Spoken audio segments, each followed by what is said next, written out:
below zero. The 7th convocation ceremony attracted the participation of people from different walks of life, including senior government officials and friends of the Gambia. As the graduates basked in their successes, they were reminded about the need to selflessly give back to a society and a president who has invested so much in them. Famara Fofana, Grts. Meanwhile, the head of state on Thursday inaugurated the Science, Technology and Innovation Park at the UTG Faraba Banta campus. Famara Fofana reports that development was preceded by the conferment of degrees and diplomas on the graduates and the presentation of certificates and awards to top performers by the Chancellor of the University of the Gambia.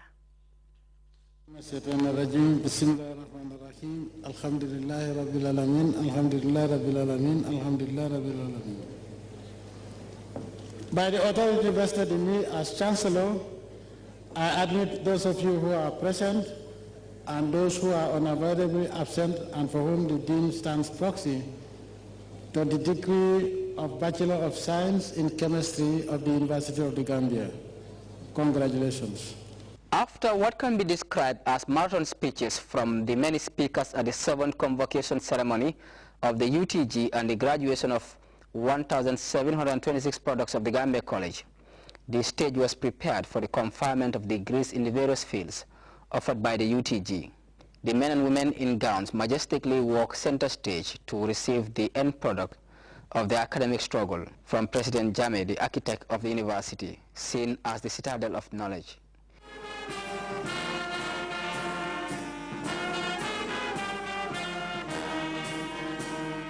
The UTG is one institution that prides itself on the pool of brilliant professionals that continue to rely on it to quench their thirst for knowledge.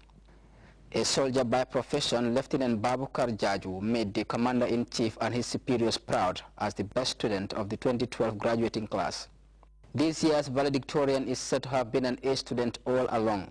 In 2001, he emerged as the overall best recruit of Intake 24. In 2008, he proceeded to for a military course in combat engineering in the United States. He graduated as the best international student. The armed forces, in recognition of the achievements of its image maker, doled out a sum of $25,000 to Jaju. He also walked away with the Chancellor's Award for the overall best undergraduate and $80,000 after majoring in political science. Edward Baji claimed the Chancellor's Award for the overall best graduate student, Master of Arts in French. He went home with $30,000. The Chancellor's Award for the overall best student, Master of Science in Nursing, went to Pate Saho. Sana Manjang bagged the Chancellor's Award for the best male science student with a cash amount of $50,000.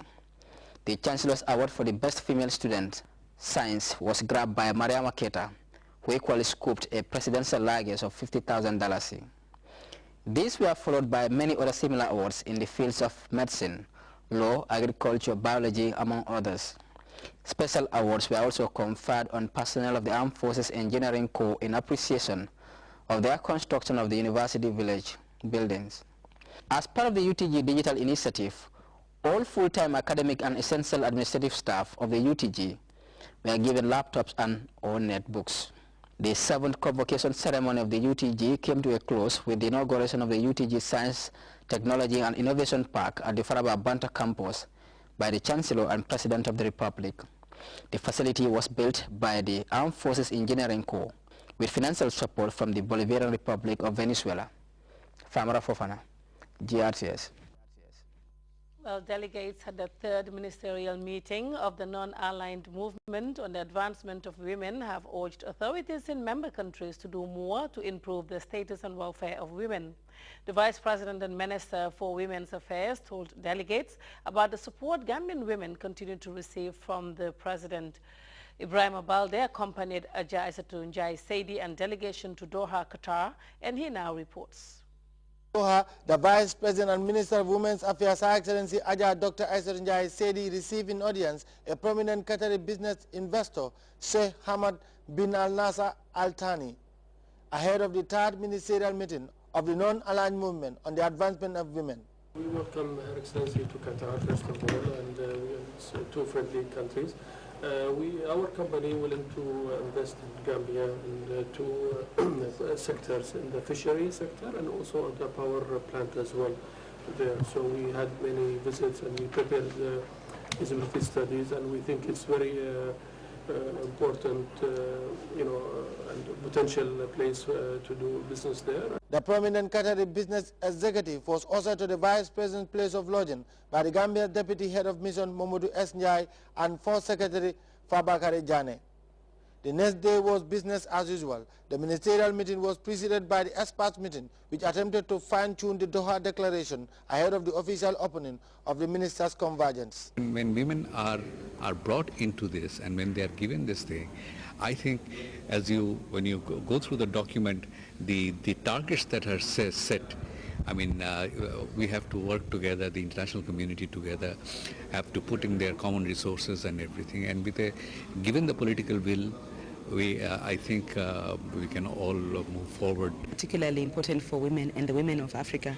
Deputy Minister of Women's Affairs of Zimbabwe is highly optimistic about the outcome of the meeting.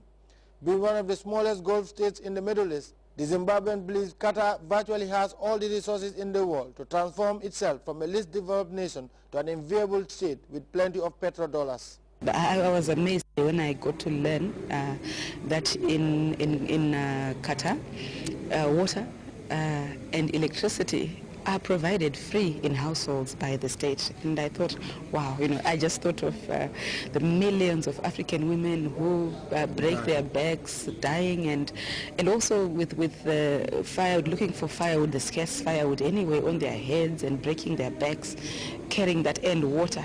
At the opening of the ministerial convergence, the Vice President stepped forward when it was her turn to speak and expounded on the numerous strides President Jammeh has taken to improve the lot of women since he came to power in July 1994.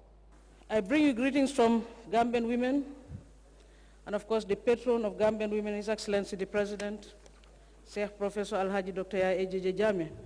Madam Chairperson, in the Gambia, significant gains have already been made since the adoption of the Putraya 2005 and Guatemala 2009 declarations on women.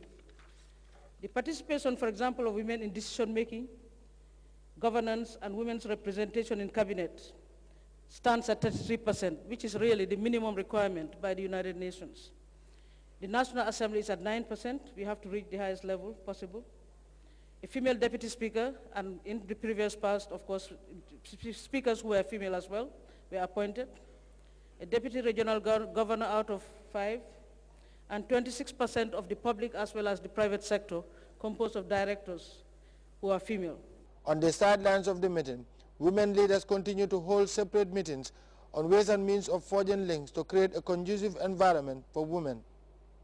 Ibrahima Balde, GRTS. Over now to news just in from the State House. His Excellency the President of the Republic of the Gambia, Sheikh Professor Alhaji Dr. Yahya Jammeh, GMRG FAAICL, is pleased to declare tomorrow Saturday, the 18th of February 2012, a public holiday throughout the Gambia in observance of the 47th anniversary of the attainment of independence. His Excellency the President wishes the entire nation a happy independence anniversary. Senegalese Mbala star Aline Bayinder arrived in the country this evening ahead of tonight's fundraiser organized by the Gamtel Staff Association as part of events marking the 47th anniversary of the attainment of nationhood. The program spread over the weekend will also see performances by Pap Chopet and a female performer called Njole. Non-state development actors commemorating NGO Week on Thursday dissected the program for accelerated growth and employment with a view to harnessing NGO participation in the effective implementation and monitoring of the National Development Blueprint. Aissatou Badian Sarr reports on the policy dialogue and another forum that saw participants share best communication practices used by non-government actors in the implementation of projects. Employment was anchored on creating an interface between the state and civil societies in discussing the issues surrounding the development blueprints with a view to ensuring their effective implementation and monitoring. The interface was also sought to enhance active engagement of NGOs in policy processes and decision-making